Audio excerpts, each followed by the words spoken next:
Hello everybody, मैं अनीश सिंह जूरिया एक बार फिर से वेलकम करता हूँ आपका आईएएस ट्यूटोरियल पर। मैं उम्मीद करता हूँ आप फिट एंड फाइन होंगे और आपकी स्टडी एकदम बढ़िया चल रही है। सो गाइस, आज हम क्लास 10th में हमारा एक यूनिट है pair of linear equation in two variable. उसमें हमारे पास जो एक्सरसाइज 3 है और एक्सरसाइज 4 है। मतलब कोई भी हमारे पास अगर लीनियर इक्वेशन है, पेयर ऑफ लीनियर इक्वेशन है टू वेरिएबल में, उसको सॉल्व करने के हमारे पास कितने मेथड होते हैं linear equation in two variable को सॉल्व करने के लिए। पहला मेथड होता है हमारे पास सब्स्टिट्यूशन मेथड, दूसरा होता है elimination method, cross multiplication method.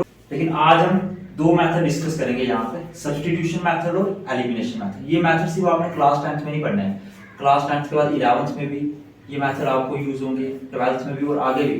So start करते हैं।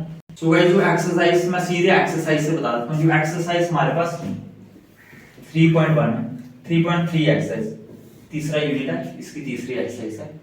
फर्स्ट क्वेश्चन हमें क्या बोल रहा है, आपने लीनियर इक्वेशन को सॉल्व करना है बाय यूजिंग सब्स्टिट्यूशन मेथड और हमें linear pair of linear equation given है। आप देख सकते हो स्क्रीन में x + y = 14। हमारे पास सेकंड इक्वेशन क्या दी हुई है, x - y = 4। ये दो हमें इक्वेशन दी हुई। सॉल्व का मतलब होता है, जब भी आपको एग्जाम में पूछता है सॉल्व द फॉलोइंग इक्वेशंस, तो सॉल्व का मतलब है आपने वेरिएबल को फाइंड करना है। यहाँ पे मेरे पास टू वेरिएबल है x और y, तो मुझे यहाँ पे x और y की वैल्यू फाइंड करनी है। किस तरह से फाइंड करेंगे, स्टेप बाय स्टेप देखेंगे हम। सबसे पहले आपने क्या करना है, इसको इक्वेशन फर्स्ट लेट कर लेना और इसको इक्वेशन सेकंड लेट कर लेना। फिर आपने क्या करना है, फ्रॉम कोई भी एक इक्वेशन पकड़ लो। अगर फर्स्ट पकड़ना चाहते हो फर्स्ट पकड़ लो, तो फ्रॉम इक्वेशन फर्स्ट हम फर्स्ट इक्वेशन से x की वैल्यू निकालेंगे in terms of y।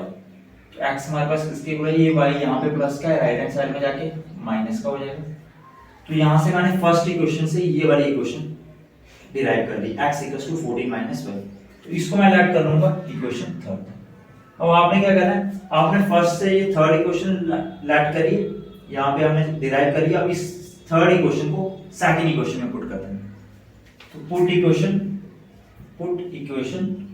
Third in equation second. अगर आपने फर्स्ट से ये इक्वेशन बनाई है तो इसको सेकंड में डालना है। अगर आपने सेकंड से ये इक्वेशन बनाई होती थी, अगर ये इक्वेशन आप सेकंड से बना रहे हो, फिर इसको आपने फर्स्ट में पुट कर देना। तो थर्ड को मैं सेकंड में पुट कर दूंगा। ये जो मेरे पास थर्ड इक्वेशन है इसको सेकंड में, x की जगह पे मैं क्या पुट करूंगा, 14 - y। तो x की जगह पे मैं क्या पुट करूंगा, 14 - y। ये मेरा y एज इट इज रहेगा, -y = 4 एज इट इज। उसके बाद मेरा 14 एज इट इज रहा, माइनस माइनस मेरा प्लस होता है। यहाँ पे मेरे पास -2y आ गया, which is equals to 4। और अगर आगे मैं इसको सॉल्व करूंगा तो मेरे पास क्या आएगा, -2y = 4 - 14। होपफुली आपको यहाँ तक समझ आ रही होगी। अब आगे देखेंगे हम, -2y = -10 आ गया, माइनस से माइनस कट गया, y किसके इक्वल आ गया, 10/2 के, which is equals to 5। तो मेरे पास जो y की वैल्यू आ गई, मेरे पास एक वेरिएबल आ गया y 5। अब मुझे x निकालना है। आपने सिंपली क्या करना है, x कैसे निकालना है, आपको पता है यहाँ पे x मेरा जो इक्वेशन थर्ड है, x = 14 - y। यहाँ पे y की जगह पे आपने 5 डाल देना और x निकल जाएगा मेरे पास। तो हमने क्या करना है, यहाँ पे 14 - y की जगह पे क्या डालना है, 5। तो x मेरे पास कितना आ गया, 9 आ गया। अगर आपको ये मेथड सिर्फ, अगर इस एक्सरसाइज का आप ये एक पार्ट समझ लोगे कि सब्स्टिट्यूशन मेथड से हम x और y की वैल्यू कैसे निकालते हैं, तो इसके जितने भी रिमेनिंग पार्ट्स हैं वो आपको स्क्रीन में शो हो रहे होंगे, वो आप कर सकते हैं। फिर जो सेकंड क्वेश्चन है हमारे पास, उसमें भी हमें सबसे पहले इक्वेशंस दी हुई हैं, हमें स्टेटमेंट दी हुई है, उसको सबसे पहले हमें इस पेयर ऑफ लीनियर इक्वेशन में कन्वर्ट करना है। फिर आगे ये स्टेप सेम रहेगा। अब मतलब किसी भी तरह का क्वेश्चन हो, अगर आपको सब्स्टिट्यूशन मेथड से करना है तो इस तरह, अगर ये इसको फॉलो करते हो, इस प्रोसीजर को अगर आप फॉलो करते हैं तो कोई भी क्वेश्चन कर सकते हैं। अगर फिर भी आपका कोई डाउट होगा तो एक बार कमेंट सेक्शन में जरूर बता देना। अब बात करते हैं हम, हमारी नेक्स्ट एक्सरसाइज है 3.4। उसमें हम कौन सा मेथड देखेंगे, एलिमिनेशन मेथड। ये भी जैसे मैंने आपको बताया सब्स्टिट्यूशन मेथड है, हम पेयर ऑफ लीनियर इक्वेशन को सॉल्व करने के लिए यूज करते हैं। वैसे ही नेक्स्ट मेथड मेरे पास कौन सा है, एलिमिनेशन मेथड। सो गाइस, अब मेरे पास जो एक्सरसाइज 3.4 है, इसमें हमें बोल रहा है कि ये हमारे पास दो पेयर ऑफ लीनियर इक्वेशन यहाँ पे हमें गिवन है और इसको हमें फाइंड करना है, सॉल्व करना है हमें इसको, और कौन सा मेथड यूज करके, एलिमिनेशन मेथड। तो कैसे एलिमिनेशन मेथड का क्या प्रोसीजर आता है, सबसे पहले हमें क्या करना है, ये यहाँ पे आपको दो इक्वेशन दिख रही है, ये फर्स्ट इक्वेशन है और ये सेकंड है, लेट कर लो। उसके बाद आपने क्या करना है, यहाँ पे अगर फर्स्ट इक्वेशन की मैं बात करूं, फर्स्ट टर्म मेरे पास x है, सेकंड टर्म y है। अगर मैं सेकंड इक्वेशन की बात करूं, फर्स्ट टर्म मेरे पास ट्वाइस x है और सेकंड टर्म 3y है। सबसे पहले आपने क्या करना है, ये जो फर्स्ट इक्वेशन की फर्स्ट टर्म है और जो सेकंड इक्वेशन की फर्स्ट टर्म है, इन दोनों को सेम कर देना है। मतलब जैसे यहाँ पे ट्वाइस x है तो ऊपर भी ट्वाइस x कर देना है। अदरवाइज ऐसा भी आप कर सकते हैं कि जो सेकंड टर्म है, जो वेरिएबल y है मेरे पास, अगर यहाँ पे मेरे पास नीचे 3y है तो ऊपर भी क्या करना है आपको, 3y कर देना है। तो मैं सीधे अगर वेरिएबल x को मैं अगर फर्स्ट टर्म को ही सेम कर लेता हूँ तब मैं आगे प्रोसीड कर सकता हूँ। तो अब मुझे क्या करना है, यहाँ पे अगर मुझे इस x की जगह ट्वाइस x बनाना है तो मैं क्या करूँगा, इस पूरी इक्वेशन को ट्वाइस से मल्टीप्लाई करूँगा। तो आप लिख सकते हो इस तरह से step by step, multiply equation first by 2। मैं इक्वेशन फर्स्ट को 2 से मल्टीप्लाई कर दूंगा। अगर मैं इसको 2 से मल्टीप्लाई करता हूँ इस तरह से, इसको मुझे क्या करना है, 2 से मल्टीप्लाई कर देना। 2 into x मेरे पास क्या आ गया, ट्वाइस x। 2 into y क्या आ गया मेरे पास, ट्वाइस y। और 2 into 5 क्या आ गया मेरे पास, 10। इसको इक्वेशन ऐड कर लो थर्ड। अदरवाइज इसको अगर इक्वेशन ऐड नहीं करना तो एज इट इज रख लो। तो यहाँ पे मेरे पास अगर मैं इस x को 2 से मल्टीप्लाई करूँ तो इस y को भी करना पड़ेगा और इस 5 को भी करना पड़ेगा। लेफ्ट हैंड साइड में जो ऑपरेशन आपको पता है, मैथ्स में जो ऑपरेशन आप लेफ्ट हैंड साइड में लगाते हो वो आपको राइट हैंड साइड में भी लगाना पड़ता है। तो ये इक्वेशन में एज जो सेकंड इक्वेशन थी इसको मैं एज इट इज यहाँ पे लिख देता हूँ।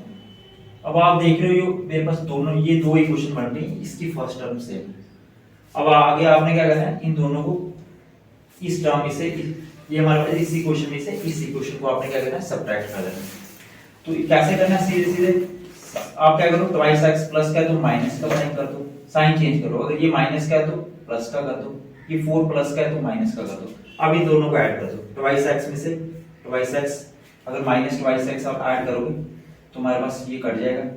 ट्वाइस y में अगर ये माइनस का है तो यहाँ पे साइन आपने चेंज कर दिया प्लस का, ट्वाइस y प्लस 3y क्या होता है मेरे पास, 5y होता है। 10 माइनस 4 मेरे पास क्या होता है, 6 होता है। तो यहाँ से हमारा y किसके इक्वल आ गया, 6/5 के। अब मुझे x निकालना है। अब इस y की वैल्यू 6/5, इस y की वैल्यू 6/5 मुझे कहाँ पुट करनी है। आप इक्वेशन इसको फर्स्ट में भी पुट कर सकते हो, ये मेरे पास जो इक्वेशन फर्स्ट है यहाँ भी पुट कर सकते हो, इक्वेशन सेकंड में पुट कर सकते हो, जो इजी रहेगा। अगर मैं फर्स्ट में करता हूँ तो इजी रहेगा। तो सीधे सीधे अब मुझे क्या करना है, यहाँ पे y की वैल्यू 6/5, x में एज इट इज रखूंगा और y की यहाँ पे मैं क्या पुट कर दूंगा, 6/5 और विच इज इक्वल टू हमारे पास के 5। अब आगे आपको सिंपलीफाई करना आता है, 5 माइनस 6/5, तो 5 को 5 से मल्टीप्लाई कर दो 25, 1 को 6 से कर दो 6, 5 को 1 से कर दो 5, तो मेरे पास क्या आ गया 19/5। तो मैंने सॉल्व कर लिया। यहाँ पे मैंने जो x है उसकी वैल्यू 19/5 और जो मेरे पास y है 6/5, मैंने x और y की वैल्यू फाइंड कर दी बाय यूजिंग एलिमिनेशन मेथड। अब ये दोनों मेथड जो हमने किए, अब आपको एग्जाम में कैसे पता चलेगा कि कौन से मेथड से करना है। अगर आपको एग्जाम में पूछता है कि सॉल्व करो लीनियर इक्वेशन को बाय यूजिंग सब्स्टिट्यूशन मेथड, तब तो आपको सब्स्टिट्यूशन मेथड से करना है। अगर एलिमिनेशन से पूछता है तब एलिमिनेशन से ही करना है। लेकिन अगर आपको सीधे बोलता है सॉल्व करो, तो हमारे पास सबसे जो फास्ट मेथड है सबसे, वो हमारे पास कौन सा, एलिमिनेशन मेथड है। सब्स्टिट्यूशन मेथड में थोड़ा सा टाइम लगता है। वैसे आपको दोनों मेथड आना चाहिए, लेकिन अगर आपको चॉइस है कि कोई से भी मेथड से कर सकते हो, तब आपने कौन से मेथड से करना है, एलिमिनेशन, क्योंकि यहाँ पे x और y की वैल्यू जल्दी निकलती है। So thank you so much.